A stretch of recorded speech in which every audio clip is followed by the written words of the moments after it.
Nagaa waaqayyoo waaqa jiraataa hunduma keessaniif haa ta'u hordoftoota furtuu dhalootaa ta'u jedhu kan hordoftan hundumaa egaa share like subscribe godhaa ergaa kan wal biraan ga'aa jenna gooftaan maccaa isinaa eebbisu jechaa sagalee waaqayyoo guyyaa har'aa waliin ilaallu boo'ichi kee gara gammachuutti geeddarama kan jedhu sagalee waaqayyoo waliin ilaallaa.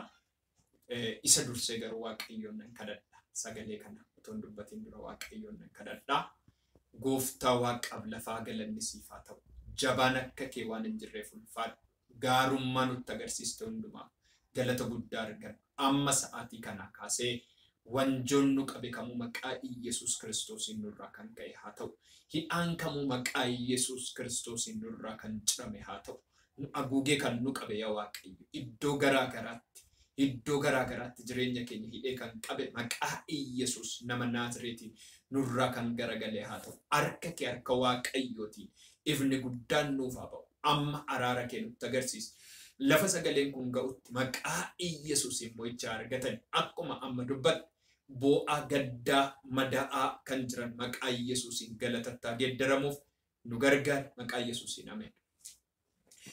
Faarfannaa 126 lakkoofsa tokko irraa kaasee sagalee waaqayyoo nan dubbisa boo'ichi kee gara gammachuutti geeddarama kan jedhu irratti sagalee waaqayyoo waliin dhageenya guyyoonni hundinuu akeeka waaqayyootiin ta'an macaafni qulqulluu macaafa lallabaa boqonnaa 3 irratti gaafa kaasu wanti hundinuu yeroo qabaa'edha du'uunis jiraachuunis fayyuunis dhukkubsachuunis ijaaruunis diiguunis buqqisuunis dhaabuunis erga jedheen booddee boo'uu fi kolfuu yeroo qabaa'edha. Namoonni baay'een barri keessan bara boo'ichaa kan ta'e barri keessan bara imimmaan cobsuu kan ta'e yeroo baay'ee barri koo imimmaan hin dhuma kan jettu ergaa waaqayyo natti marrasettanii barri kee bara boo'ichaan dhumu miti. Barri kee bara gaddaan dhumu miti. Waaqayyo lafarra gaddaa akka ati jiraattuuf sin keenya. Boo'icha qofaan akka ati jiraattuuf sin keenya waaqayyo. Filiphiyos 4:4 irratti yeroo hundumaa gooftaatti gammadaa kan si bochise kan abdii si kutachiise kan akka ati imimmaan cobsaa jiraattu si godhe waan ati ilaalaa jirtudha waan sirra jirudha waan sirra buufatedha waan jireenya keetti ulfaatedha waan gadi si qabedha kan isarra caalu garuu yeroo hundumaa gammachuu bara bara kan ta'e eenyuun gooftaa Yesus Kiristoos isa jireenya kee wajjin jiru isa adeemsa kee wajjin jiru isa sochii kee wajjin jiru Itoophiyaa keessatti biyyoota Arabaa keessatti biyyoota Eeshiyaa fi Awurooppaa keessatti biyyoota garaagaraa bara kana kan baay'atu boo'icha iddoo hundumaa wawwaannaa boo'icha gaddadha kan dhaga'amaa jiru. Warri waaqayyoon amanatan garuu boo'icha keessatti galatatti geeddara waaqayyo. Gadda keessatti gammachuutti geeddara waaqayyo. Iddoo imimmaan cobsaa dhaloonni jirutti waaqayyo karaa kee dhaloota biraa baasuu danda'a maqaa Yesuusiin nan dubbadha. Bara namni tokko barri koo bara boo'ichumaaf han uumame namoonni jedhan jiru. Gaddumaaf hin uumame namoonni jedhan jiru. Bakka ani jijjiirama tokko hin qabu namoonni jedhan jiru. Garuu akkas miti. Sagaleen waaqayyo iddoo kanatti maal jedha? Yeroo waaqayyo warra Tsiyoonitti galaa deebisee fidee nuyi akka warra abjootee taane. Tsiyoon ishiin jedhamtu kun biyya boojuu jala turte. Biyya booji'amte. Waaqayyo garuu haleluuyaa. Yeroo waaqayyo warra Tsiyoonitti galaa deebise inni jedhu kun fuula isaa gara Tsiyoonitti gaafa deebise. Ilaalcha isaa gara Tsiyoonitti gaafa deebisu. Araara isaa gara Tsiyoonitti gaafa deebisu. Ilaalchi waaqayyo gara Tsiyoonitti gaafa. Tsiyoon ishiin boo'aa turte. Tsiyoon ishiin abdii kutattee turte. Tsiyoon ishiin abdii kutannaa keessa turte. Tsiyoon ishiin imimmaan cobsaa turte. Tsiyoon ishiin garaan ishii madaa. Waaqayyo gara shiitti gaafa deebi'u. Haleluuyaa. Waaqayyo gara shiitti ennaa harka isaa deebisu. Yaada isaa ennaa deebisu. Eebba isaa ennaa deebisu. Fayyina isaa ennaa deebisu. Nuyi akka abjootanii taane. Waa'ee abjuu yoom kaase namoonni yeroo baay'ee abjootanii gammadanii ka'anii dhabu.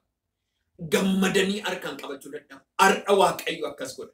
Bara baay'ee kan booche. Bara baay'ee imimmaan kan cobse. Iddoo hojjettutti Eeshiyaa keessatti, Awurooppaa keessatti, Afrikaa keessatti, biyyoota Arabaa haa ta'u, biyyoota Itoophiyaa, Oromiyaa keessa haa ta'u, waggaa dheeraa imimmaan kan cobsite har'a waaqayyo waan akka abjuu si godhu si hojjeta waaqayyo. Haleluuyaa. Waan galataan walirraan cinne ati galateeffatteen fidne godha Waaqa. Dhimmichi si boochise amma furameera humna dhiiga Yesuusiin. Nan dubbadha amma furameera. Kanaaf akka nama abjoote taane. Akka nama abjuu taane. Inni kun maalidha? Waaqayyo isa nu boochise sana gaafa nu dagachiise. Imimmaan isa nu cobsisiise gaafa nu dagachiise. Waaqayyo gaafa isa nu boochise gad. Hallelujah. Mana jirtanitti boo'icharra kan jirtan. Gola jirtanitti boo'icharra kan jirtan. Firri singatee boo'a kan jirtan. Hiriyaan singatee boo'a kan jirtan. Qabeenya dhabdanii boo'a. Jireenya dhabdanii boo'a kan jirtan. Yesus Kristos isiniif boqonnaadha. Yesus isiniif wabiidha. Yesus isiniif fayyina. Yesus isiniif ifa keessan. Yesus isiniif gargaaraa keessan. Hallelujah. Nuyi akka warra abjootanii taane. Yommus nuyi kolfa duwwaa taane. Maal duwwaa taane? Nuyi kolfa duwwaa taane. Imimmaan cobsuun hin jiru. Maaltu jira? Asiis kolfa jira. Gamaas kolfa jira. Biyya hundumaa kolfa jira. Imimmaan cobsuun hin hafe. Yesus Kristos inni gooftaadha. Oddoo kanatti sagaleen kun sagalee mo'ichaati. Sagalee injifannooti. Sagalee isa caalutti darbu. Sagalee mo'icha guddaa qabu. Galanni Yesus Kristos ifaa ta'u. Hallelujah. Kanaaf maal jedha? Nuyi, hallelujah. Yommus nuyi kolfa duwwaa taane gadda kan jedhame hin jiru nu bira. Imimmaan cobsuu kan jedhamu hin jiru. Yoo mana garaagaraa deemne hin kolfina. Yoo iddoo garaagaraa deemne kolfan. Kolfa qofaan nu guute Waaqayyo. Arraba keenya kolfaan guute. Keessa keenya kolfaan guute. Maqaa Yesus nama Naazreeti. Biyyatti keessa jirtu, haalli keessa jirtu, maatiin keessa jirtu, jireenyi keessa jirtu, bo'icha qofa kan ta'e Waaqayyo kolfatti sii geddara. Bara kolfitu sii godha Waaqayyo. Barri 2014 cinqiidha miti, siqiqiidha miti, yaaddoodha miti, dhiphina miti. Gaaddidduu du'aatu biyyootarra naanna'aa jira.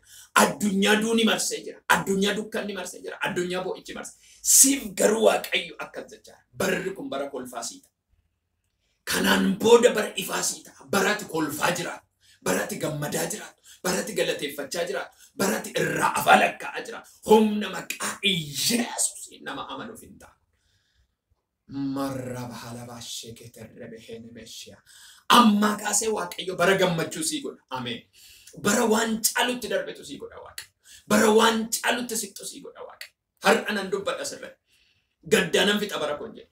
Bara gaddaan boo'icha, barri ittaanu boo'icha, waggaan ittaanu maatiin koo gaddaan kan guute, jireenyi koo gaddi maatii keenya irraa gargar hin ba'u kan jette amma kolfi mana keessan seena. Gadda kana ri'atu kolfi Waaqayyo biraa ta'e. Waaqayyo waan hin jirre irratti nama kolfichiisa. Waaqayyo waan hin jirre irratti akka ati kofaltu godha. Waaqayyo waan hin danda'amne irratti akka ati kofaltu. Waaqayyo mana Saaraaf Abrahaam faa gaafa seenu ishii waggaa 90 inni waggaa 99 ilma argattu ennaan isaaniin kolfa. Waaqayyo garuu hin godhe. Hallelujah. Seera uumamaa boqonnaa 20 Waaqayyo akkuma dubbate akkuma abdachiise Saaraa in yaadate. Barana yaadatamuu keeti waan ta'eef Waaqayyo yeroo kolfaa yeroo bo'icha kee dagattu sii godha Waaqayyo. Maqaan Waaqayyo kan eebbifame haa ta'u. Yesus Kristos inni gooftaa. Inni biraa arrabni keenya gammachuu guddisee dhageessise. Arraba keenya irraa kan bahe maali?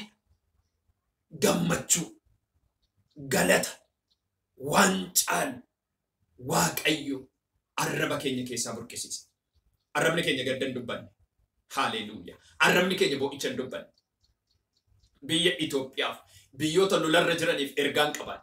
Warri Waaqayyotti baqatan, biyyoonni Waaqayyotti harka kennan, Waaqayyotti kan of laatan, biyyoonni akkasii bara gaddaa bara bo'ichaa miti. Bara itti arrabni isaanii galateeffatu. Mootota gidduutti, gurguddoota xixiqqoota gidduutti Waaqayyo bara galataa godha.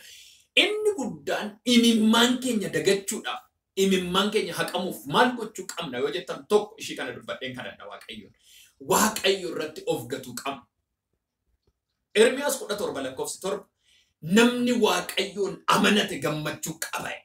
Eenyuun Waaqayyoon namni amanate. Isa jireenya ta'e Waaqayyotti namni of kenne gammachuu qaba. Hin gaddan jiru. Abbaa keerraa, haadha keerraa, fira keerraa, lammii keerraa warra ani qaba jetturraa kaastee yaada kee Waaqayyo irra goonaan biyya gadda qabdu keessatti gammachuun jiraata. Biyya imimmaan cobsitu keessatti ililleen jiraata. Si qofaan miti Waaqayyo biyya jirtuuf nagaa kenna. Dhaloota keessa jirtuuf nagaa kenna. Maatii keef nagaa kenna. Qilleensa keenya waaqayyo nagaa kenna. Kanaaf waaqayyo akkan jedheera. Barri warri na amanatan imimmaan cobsan darbeera jedheera waaqayyo. Akka galaanaa dabarseera waaqayyo haree. Maqaa waaqayyo kan eebbifame haa ta'u. Erga kana jedheen booddee barri galataa yookiin immoo bara galataa waaqayyo kan sii fidu. Bara gammachuu kan sii fidu. Waaqayyo bara akkas godhudha. Ermiyaas 17:8. Namni waaqayyoon amanate kun akka muka bishaan qarqara dhaabameeti. Hillalisa yeroo hundumaa. Inni bonni yoo dhufe yaaddoon qabu idda yaafatee bal'ata waan ta'eef. Iddi isaa bal'aadha. Iddi isaa maqaa Yesusin seexanni idda kee kan gabaabse. Seexanni eebba kee kan gabaabse. Seexanni abjuu kee kan gabaabse. Seexanni mul'ata kee kan gabaabse. Kanarraa kaastee dhoksaatti boo'aa kan jiru. Golatti boo'aa kan jiru. Iddoo garaagaraatti boo'aa kan jirtu. Amma ollaa inni irraan ergaa kana dhaga'aa kan jirtu. Waaqayyo isa idda kee gabaabse kuteera maatii keerra. Jireenya keerraa kuteera. Bara keerraa kuteera. Adeemsa keerraa kuteera. Har'a ergaa dhumaan qabanam. Namoonni dhukkubaan barri keessan boo'ichaan dhumuudhaaf jiru. Qorumsaan barri keessan dhumuuf kan jiru. Nama dhabuudhaan barri keessan dhumaa kan jiru. Akka namichicha waggaa 38 wangeela Yohaannis 15 fayyinnootoo jiruu nama dhabee rakkate. Amma inni boo'aa ture. Yesus gara isaa dhaqee gammachuun geggeessa. Ka Israa'ee kee baadhuu galateeffachaa deemi. Ka Israa'ee kee baadhuu ulfina waaqayyoof laachaa deemi. Akkuma jedhee galateeffachaa deemi. Amma iddoo hidhamtee jirtu baateetu bara galataa sii ta'a. Mana hidhaa kan jirtu. Iddoo garaagaraatti qabamtee kan jirtu. Amma naa dhumeera jechaa kan jirtu. Harki waaqayyoo iddoo gaddaa gara galataadha. Iddoo gadii gara moo'ichaatti. Iddoo salphinaa gara ulfinaatti waaqayyo si baaseera. Nan kadhadha waaqayyoon. Halleluuyaa. Amma namoonni imimmaan cobsaa jirtan amanaa sagalee kan. Hojiin harka kee qabamee boo'aa kan jirtu. Eebbi kee nama harkatti qabamee kan boo'aa jirtu. Abjuun kee qabamee boo'aa kan jirtu. Mul'anni kee qabamee boo'aa kan jirtu. Fayyinni kee qabamee boo'aa kan jirtu. Urraba halabaa sheketerrebe henemee shikaatarroo. Ameen Yesus. Waan garaagaraati qabamtee boo'aa kan jirtu. Abjuun koo badeera kanarra deebi'een ka'u kan jirtu. Natti dukkanaa'eera deebi'ee naanifu kan jirtu. Anaan kan koo dhumeera deebi'ee wanti naa ta'u hin jiru kan jirtu. Imimmaan cobsaa kan jirtu. Amma siin kadhadha maqaa Yesus nama Naazreeti. Kanarra kan koo hin jiru. Imimmaan cobsaa jiraachuun naga'ee kan jirtu. Boo'uun naga'ee kan jirtu. Dhibeen naga'ee kan jirtu.